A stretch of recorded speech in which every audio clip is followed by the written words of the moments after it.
ಶಿಡ್ಲಘಟ್ಟ ಪ್ರಶ್ನೆ ಮಾಡಿದ್ರೆ ಅಸಾಧ್ಯವೂ ಕೂಡ ಸಾಧ್ಯವಾಗ್ತದೆ. ಇದು ಕೆಆರ್ಎಸ್ ಪಕ್ಷದ ಸಿದ್ಧಾಂತ.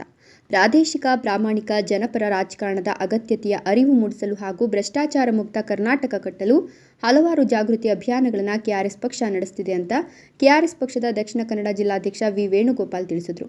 ಶಿಡ್ಲಘಟ್ಟ ನಗರದಲ್ಲಿ ಗುರುವಾರ ಕೆಆರ್ಎಸ್ ಪಕ್ಷದ ತಾಲೂಕು ಘಟಕದ ಸ್ಥಾಪನೆಯ ನಂತರ ಅವರು ಪತ್ರಿಕಾಗೋಷ್ಠಿಯಲ್ಲಿ ಮಾತನಾಡಿದರು. ರಾಜ್ಯದ ಮತ್ತು ದೇಶದ ರಾಜಕೀಯದಲ್ಲಿ ಮೌಲ್ಯಗಳನ್ನು ಆಗ್ರಹಿಸಿ ರಾಜಕಾರಣವನ್ನು ಸ್ವಚ್ಛ ಪ್ರಾಮಾಣಿಕ ರೀತಿಯಲ್ಲಿ ನಡೆಸಬೇಕು ಎಂದು 2008ರಿಂದ ಕರ್ನಾಟಕ ರಾಜಕೀಯದಲ್ಲಿ ಸಕ್ರಿಯವಾಗಿ ತೊಡಗಿಸಿಕೊಂಡು ಹೋರಾಟ ಮಾಡುತ್ತಿರುವ ರವಿಕೃಷ್ಣ ರೆಡ್ಡಿ ಅವರ ನೇತೃತ್ವದಲ್ಲಿ ರಾಜ್ಯದೆಲ್ಲೆಡೆ ಕೆಆರ್ಎಸ್ ಪಕ್ಷದ ಘಟಕಗಳನ್ನು ಸ್ಥಾಪಿಸಲಾಗುತ್ತಿದೆ ಎಂದರು. ಚಿಕ್ಕಬಳ್ಳಾಪುರ ಜಿಲ್ಲಾಧ್ಯಕ್ಷ ಶಿವಾರೆಡ್ಡಿ ಮಾತನಾಡಿ, ಪ್ರಾದೇಶಿಕ ಪ್ರಾಮಾಣಿಕ ಜನಪರ ರಾಜಕಾರಣ ಸ್ಥಾಪನೆಯಾಗಬೇಕು. ಪ್ರಜೆಗಳು ರಾಜಕೀಯ ಪಕ್ಷಗಳ ಗುಲಾಮರಾಗಬಾರದು, ಅವುಗಳ ಮಾಲೀಕರಾಗಿರಬೇಕು. ಪ್ರಾದೇಶಿಕತೆ ಮತ್ತು ಒಕ್ಕೂಟ ವ್ಯವಸ್ಥೆಯ ಬಲವರ್ಧನೆ ಆಗಬೇಕು ಎಂಬ ಉದ್ದೇಶದಿಂದ ಪಕ್ಷವು ಕೆಲಸ ಮಾಡುತ್ತಿದೆ. ಶಿಡ್ಲಘಟ್ಟ ತಾಲೂಕಿನಲ್ಲಿಯೂ ಸರ್ಕಾರಿ ಕಚೇರಿಗಳಲ್ಲಿ ಭ್ರಷ್ಟಾಚಾರ ನಿರ್ಮೂಲನೆ ಮಾಡುವ ಉದ್ದೇಶದಿಂದ ತಾಲೂಕು ಘಟಕ ಸ್ಥಾಪನೆ ಮಾಡಿರುವುದಾಗಿ ಹೇಳಿದರು.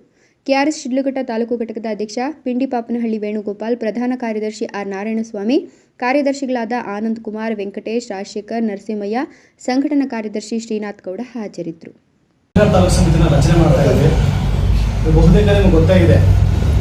ಕೆಆರ್ಎಸ್ ಪಕ್ಷ ಅನ್ನೋದು ರವಿಕೃಷ್ಣ ರೆಡ್ಡಿ ಅವರು 2019 ಇಸ್ವಿಯಲ್ಲಿ ಸ್ಥಾಪನೆ ಮಾಡ್ತಾರೆ. ಅಮೆರಿಕದಲ್ಲಿದ್ದಂಥ ಒಂದು ಸಾಫ್ಟ್ವೇರ್ ಇಂಜಿನಿಯರ್ ಹುದ್ದೆನ ತಿರಸ್ಕಾರ ಮಾಡಿ ರಾಜೀನಾಮೆ ಕೊಟ್ಟು ಬಂದಿಲ್ಲಿ ದೊಡ್ಡ ಮಟ್ಟದಲ್ಲಿ ಭ್ರಷ್ಟಾಚಾರನ ತಡೆಗಟ್ಟಬೇಕು ಅಂತೇಳಿ ಒಂದು ಪಕ್ಷನ ಸ್ಥಾಪನೆ ಮಾಡ್ತಾರೆ. ಬಹುತೇಕ ಈಗ ನಮಗೆ ಗೊತ್ತಿರೋ ಪ್ರಕಾರ ಅಂಗಗಳು ಮೂರು ಅಂಗಗಳಿತ್ತು: ಶಾಸಕಾಂಗ, ನ್ಯಾಯಾಂಗ, ಕಾರ್ಯಾಂಗ. ಸೊ ಈಗ ಮಾಧ್ಯಮಗಳು ಕೂಡ ನಾವೊಂದು ಕನ್ಸಿಡರ್ ಮಾಡ್ತಾ ಇದ್ದೇವೆ. ಯಾಕಂದರೆ ನೀವು ಕೂಡ ಸಪೋರ್ಟ್ ಮಾಡಿದ್ರೆ ನಮ್ಮ ದೇಶದ ಭ್ರಷ್ಟಾಚಾರನ ನಾವು ತಡೆಗಟ್ಟಬಹುದು. ಸೊ ಬಹುತೇಕ ಎಲ್ಲ ಕಡೆ ಮಾಧ್ಯಮದವರು ನಮ್ಮ ಕೆಆರ್ಎಸ್ ಪಕ್ಷಕ್ಕೆ ಒಂದು ಯಾವುದೋ ಒಂದು ಸಪೋರ್ಟ್ ಮಾಡ್ತಾ ಇದ್ದಾರೆ. ಆ ಒಂದು ಮಟ್ಟದಲ್ಲಿ ನಾವು ಥರ ಯಾವುದೇ ಸರ್ಕಾರಿ ಕಚೇರಿಯಲ್ಲಿ ಅದು ಯಾರೇ ಇರ್ಬೋದು, ಸರ್ಕಾರಿ ಅಧಿಕಾರಿ, DC ಇರ್ಬೋದು, AC ಇರ್ಬೋದು, IG ಇರ್ಬೋದು, DIG ಇರ್ಬೋದು, ಯಾರೇ ತಪ್ಪು ಮಾಡಿದ್ರು ಕೂಡ ನಮಗೆ ಗೊತ್ತಾದ ಕೂಡಲೇ ನಾವು ಅಭಿಯಾನ ಮಾಡ್ತೀವಿ. ಸರ್ಕಾರಿ ಕಚೇರಿಯನ್ನು ಮುತ್ತಿಗೆ ಹಾಕ್ತೀವಿ, ದೊಡ್ಡ ಮಟ್ಟದಲ್ಲಿ ಹೋರಾಟ ಮಾಡ್ತೀವಿ. ಹಾಗೆ 2019ರಿಂದ ಬಹುತೇಕ ಇದೇ ರೀತಿ ನಮ್ಮ 31 ಜಿಲ್ಲೆಗಳಲ್ಲೂ ಜಿಲ್ಲಾ ಸಮಿತಿ ರಚನೆ ಆಗಿದೆ. ಈಗ ಶಿಡ್ಲಘಟ್ಟ ತಾಲೂಕಲ್ಲೂ ಕೂಡ ಸಮಿತಿ ರಚನೆ ಆಗ್ತಾ ಇದೆ. ಫಸ್ಟ್ ಆಫ್ ಆಲ್ ನಮ್ಮ ಪಕ್ಷದ ತತ್ವ ಸಿದ್ಧಾಂತ ಏನು ಅಂತಂದ್ರೆ, ಯಾವುದೇ ಒಂದು ಸರ್ಕಾರಿ ಕಚೇರಿಯಲ್ಲಿ ಪ್ರತಿಯೊಬ್ಬ ಪ್ರಜೆಯು ₹1 ಲಂಚ ಕೊಡದೆ ತನ್ನ ಕೆಲಸವನ್ನು ಮಾಡಿಸ್ಕೊಳ್ಬೇಕು. ಅದು ಅವರ ಹಕ್ಕು ಮತ್ತು ಕರ್ತವ್ಯ. ಬಹುತೇಕ ಎಲ್ಲೂ ಕೂಡ ನಡೀತಾ ಇಲ್ಲ. ಬಟ್ ನಾವು ತೋರಿಸ್ಕೊಡ್ತಾ ಇದ್ದೀವಿ ಒಬ್ಬ ಪ್ರಜೆಯ ಹಕ್ಕು ಏನು, ಅವನ ಕರ್ತವ್ಯ ಏನು, ಸರ್ಕಾರಿ ಕಚೇರಿಯನ್ನು ಸ್ಥಾಪನೆ ಮಾಡಿದ್ಯಾರು, ಅದು ಯಾರಿಗೋಸ್ಕರ ಸ್ಥಾಪನೆ ಆಗಿದೆ, ನ್ಯಾಯಾಂಗ ಯಾವುದು, ಕಾರ್ಯಾಂಗ ಯಾವುದು, ಶಾಸಕಾಂಗ ಯಾವುದು, ಇಡೀ ವ್ಯವಸ್ಥೆನೇ ಯಾರು ದುಡ್ಡಲ್ಲಿ ನಡೀತಾ ಇದೆ, ಇದೆಲ್ಲನೂ ಜನರಿಗೆ ಅರಿವು ಮೂಡಿಸ್ತಾರೆ ನಮ್ಮ ಕೆಆರ್ಎಸ್ ಪಕ್ಷ. ಕರ್ನಾಟಕ ನಿರ್ಮಾಣ ಮಾಡೋದು, ಭ್ರಷ್ಟಾಚಾರ ಮುಕ್ತ ಕರ್ನಾಟಕ ನಿರ್ಮಾಣ ಮಾಡೋದು, ಅದಕ್ಕೆ ನಾವು ಹೆಚ್ಚಿನ ಅಂಶ ಒತ್ತು ಕೊಡ್ತೀವಿ. ಬಸವಣ್ಣ ಒಂದು ಕನಸು ಕಾಣ್ತಾರೆ, ಕರ್ನಾಟಕವನ್ನು ನಿರ್ಮಾಣ ಮಾಡಬೇಕು ಅಂತ. ಅದಕ್ಕೂ ನಾವು ಒಂದು ಹೆಚ್ಚಿನ ಒತ್ತು ಕೊಡ್ತಾ ಇದ್ದೀವಿ. ಕುವೆಂಪುರವರ ಸರ್ವೋದಯ ಕರ್ನಾಟಕ ಹೆಚ್ಚು ಒತ್ತು ಕೊಡ್ತಾ ಇದ್ದೀವಿ. ಹಾಗಾಗಿ ನಮಗೆ ಪ್ರತಿನಿತ್ಯ ತಿಂಗಳಾನುಗಟ್ಟಲೆ ಅಂತ ನೋಡಿದ್ರೆ ದಿನಾಂಕ ಯಾವುದೊಂದು ರೀತಿಯಲ್ಲಿ ತಿಂಗಳಿಗೆ ನಮ್ಮಲ್ಲಿ 1,000-2,000 ಜನ ನಮ್ಮ ಪಕ್ಷಕ್ಕೆ ಸೇರ್ಪಡೆ ಆಗ್ತಾ ಇದೆ. ಕರ್ನಾಟಕದಾದ್ಯಂತ ಬಹುತೇಕ ನಮ್ಮ ಪಕ್ಷದಲ್ಲಿ 40,000 ಜನ ಮೆಂಬರ್ಸ್ ಇದ್ದಾರೆ. ಎಲ್ಲೇ ಏನೇ ಅನ್ಯಾಯ ಆದರೂ ಕೂಡ, ಎಲ್ಲೇ ಏನೇ ಒಂದು ತಪ್ಪಾದರೂ ಕೂಡ ಅತಿ ವೇಗವಾಗಿ ಸ್ಪರ್ಧೆ ಕೊಟ್ಟರು ನಮ್ಮ ಕೆಆರ್ಎಸ್ ಪಕ್ಷದವರು. ಅಷ್ಟು ಬೇಗ ಸ್ಪಂದನೆ ಕೊಟ್ಟು ಪ್ರತಿ ತಾಲೂಕಲ್ಲೂ, ಪ್ರತಿ ಹೋಬಳಿಯಲ್ಲೂ, ಪ್ರತಿ ಗ್ರಾಮದಲ್ಲೂ ಗ್ರಾಮ ಘಟಕ ರಚನೆ ಆಗ್ತಾ ಇದೆ. ಅದೇ ರೀತಿ ಸ್ಥಳೀಯ ಚುನಾವಣೆಗಳು ಹೆಚ್ಚಿನ ಒತ್ತು ಕೊಡ್ತಾ ಇದ್ದೀವಿ. ಪ್ರತಿ ಚುನಾವಣೆಯಲ್ಲೂ ಪಾಲ್ಗೊಳ್ತಾ ಇದ್ದೀವಿ. ಅದಕ್ಕೆ ಎಲ್ಲೇ ಸರ್ಕಾರಿ ಕಚೇರಿಯಲ್ಲಿ ಭ್ರಷ್ಟಾಚಾರ ಆಗಬಾರ್ದು ಅಂತ ಪಕ್ಷನ ಸ್ಥಾಪನೆ ಮಾಡ್ತಕ್ಕಂಥ ರವಿಕೃಷ್ಣ ಕನಸಾಗಬೇಕು ಅಂತ ಪ್ರತಿ ತಾಲೂಕಲ್ಲೂ, ಪ್ರತಿ ಜಿಲ್ಲೆಯಲ್ಲೂ ಪಕ್ಷನ ಸಂಘಟನೆ ಮಾಡ್ಕೊಂತಾನೆ ಬರ್ತಾ ಇದ್ದೀವಿ. ಅದೇ ರೀತಿಯಲ್ಲಿ ನಮ್ಮ ಶಿಡ್ಲಘಟ್ಟ ತಾಲೂಕಲ್ಲೂ ಕೂಡ ಒಂದು ಪ್ರಾಮಾಣಿಕವಾದ ವ್ಯಕ್ತಿಗಳನ್ನ ನಾವು ಆಯ್ಕೆ ಮಾಡಿಕೊಂಡು ಅವ್ರನ್ನ ನಮ್ಮ ಪಕ್ಷಕ್ಕೆ ಸೇರ್ಪಡೆ ಮಾಡಿಕೊಂಡು ಈಗ ಒಂದು ತಾಲೂಕು ಸಮಿತಿಯನ್ನು ರಚನೆ ಮಾಡ್ತಾ ಇದ್ದೀವಿ. ಅವರು ತಾಲೂಕು ಅಧ್ಯಕ್ಷರಾಗಿದ್ದಾರೆ. ನಾರಾಯಣಸ್ವಾಮಿ ಅಂತ ಪ್ರಧಾನ ಕಾರ್ಯದರ್ಶಿ ಆಗಿದ್ದಾರೆ, ಆನಂದ್ ಅಂತ ಕಾರ್ಯದರ್ಶಿ ಆಗಿದ್ದಾರೆ, ಮತ್ತು ರಾಜಶೇಖರ್ ಅವರು ಕಾರ್ಯದರ್ಶಿ ಆಗಿದ್ದಾರೆ, ಶ್ರೀನಾಥ್ ಅವರು ಕೂಡ ಸಂಘಟನಾ ಕಾರ್ಯದರ್ಶಿಯಾಗಿ ಇದ್ದಾರೆ. ಇದೇ ರೀತಿ ನಾವು ಇನ್ನಷ್ಟು ಪಕ್ಷನ ಸಂಘಟನೆ ಮಾಡಿಕೊಂಡು ರೈತ ಘಟಕ ಮಾಡ್ತೀವಿ, ಮತ್ತು ಮಹಿಳಾ ಘಟಕ ರಚನೆ ಮಾಡ್ತೀವಿ, SC ಘಟಕ ಮಾಡ್ತೀವಿ. ಪ್ರತಿಯೊಂದು ಘಟಕ ರಚನೆ ಮಾಡಿಕೊಂಡು ನಮ್ಮ ವ್ಯವಸ್ಥೆನ ಒಂದು ಭ್ರಷ್ಟಾಚಾರ ಮುಕ್ತಗೊಳಿಸಬೇಕು ಅಂತೇಳಿ ನಾವು ಹೋರಾಟ ಮಾಡ್ತಾ ಇದ್ದೀವಿ. ಯಾಕಂದರೆ ದೇಶದ ಅದನ್ನ ಹೇಗೆ ಎದುರಿಸಬೇಕು ಅಂತೇಳಿ ನಮಗೂ ಕೂಡ ಜನ ಹಾಗೆ ಸ್ಪಂದನೆ ಕೊಡ್ತಾ ಇದ್ದಾರೆ. ನಿರಂತರ ನಾವು ಕೂಡ ಜನರ ಸಂಪರ್ಕದಲ್ಲಿ ಇದ್ದೇವೆ.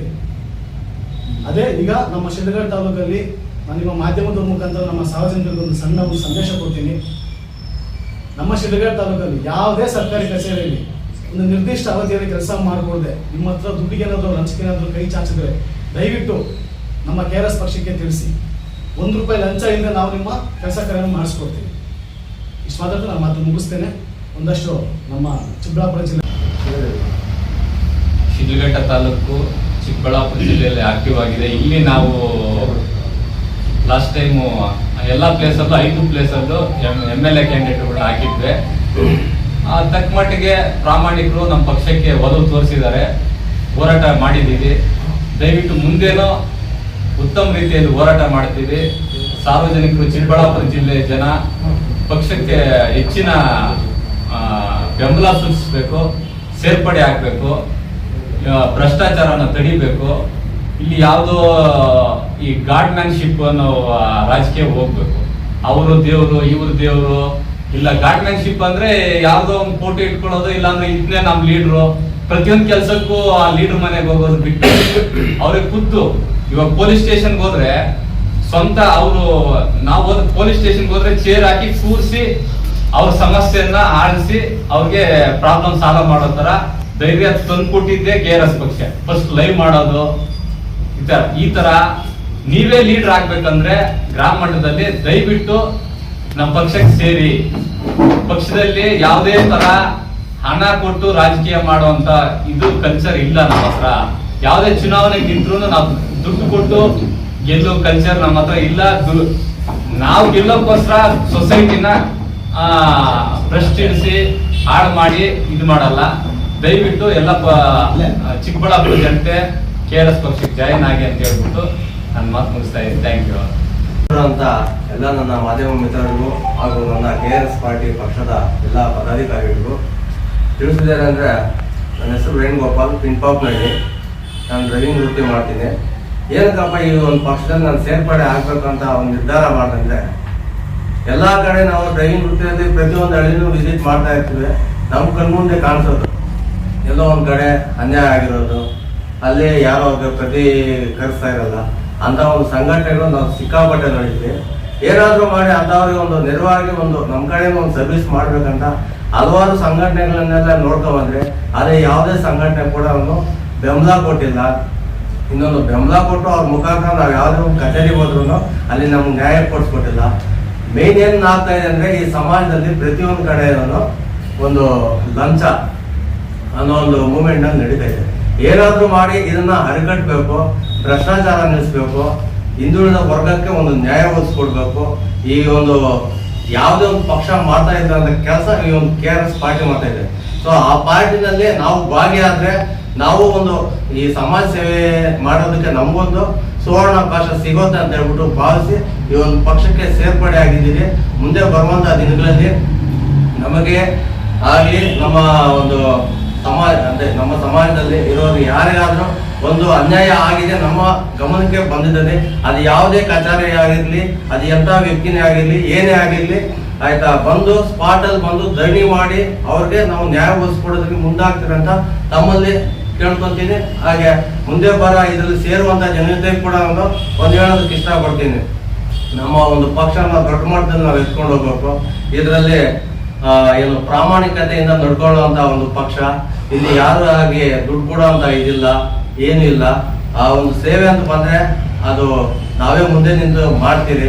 ಹಾಗಾಗಿ ಎಲ್ಲ ಒಂದು ಅಧಿಕಾರಿಗಳು ತಿಳಿಸೋದೇನಪ್ಪ ಅಂದ್ರೆ, ಒಂದು ಪಂಚಾಯತಿಯಲ್ಲಿ ಒಂದು ಯಾವುದೋ ಒಂದು ಸೀಟ್ ಆಗಿ ಒಂದು ದನ ಕೊಟ್ಟಿಗೆ ಆಗಿರ್ತೈತೆ, ಒಂದು ಬಾತ್ರೂಮ್ ನಿರ್ಮಾಣಕ್ಕೆ ಆಗಿರುತ್ತೆ, ಅಂತ ಒಂದು ಬಿಲ್ನ ನಾವು ಕೈಗೆ ತಗೋಬೇಕಾದ್ರೆ ಇದು ಫೀಲ್ಡ್ ವರ್ಕ್ ಆದ್ರೆ ಅವ್ರಿಗೊಂದು 2,000 ಕೊಡ್ಬೇಕು, ಪಂಚಾಯತಿಯಲ್ಲಿ ಸೈನ್ ಮಾಡ್ಬೇಕಂದ್ರೆ ಅವ್ರಿಗೊಂದು 1,000 ಕೊಡ್ಬೇಕು. ಯಾಕೆ ಕೊಡ್ಬೇಕು ಸರ್? ಅವ್ರಿಗೆ ನಾವು ಕಟ್ತಾ ಇದೀರಿ, ತೆರಿಗೆ ಕಟ್ತಾ ಇದೀವಿ, ನಮ್ ದುಡ್ಡಲ್ಲಿ ಅವ್ರು ಕುತ್ಕೊಂಡಿದ್ದಾರೆ. ಈಗ ನಾವು ಕೆಲಸ ಮಾಡ್ಕೊಡೋದಕ್ಕೆ ನಮ್ ದುಡ್ಡಲ್ಲಿ ಅವ್ರು ನಾವು ದುಡ್ಡು ಕೊಡ್ಬೇಕಂದ್ರೆ ಅವ್ರು ಸರ್ಕಾರ ಕೊಡ್ತಾ ಇರೋದು ಅವ್ರು ಏನ್ ಮಾಡ್ಕೊತಾ ಇದ್ದಾರೆ. ಹೀಗಾಗಿ ಇವೆಲ್ಲ ಒಂದು ಸಮಸ್ಯೆಗಳು ಬರ್ತಾ ಇರೋದ್ರಿಂದ ಇದನ್ನ ಕಂಪ್ಲೀಟ್ ಆಗಿ ನಿಲ್ಲಿಸ್ಬೇಕು.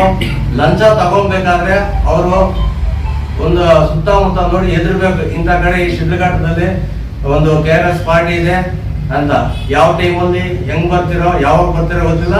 ಆದ್ರೆ ಅಧಿಕಾರಿಗಳಿಗಂತೂ ದುಡ್ಡು ಮೂಡಿಸುವಂತ ಕೆಲಸ ಖಂಡಿತವಾಗಿ ಮುಂದೆ ಬರುವಂತ ದಿನಗಳಲ್ಲಿ 100% ನಾವು ಮಾಡ್ತೀವಿ, ಮಾಡಿ ತೋರಿಸ್ತೀವಿ ಅಂತ ತಮ್ಮಲ್ಲಿ ಮನವಿ ಮಾಡ್ಕೊಳ್ತಾ ಇದ್ದೀವಿ ಸರ್.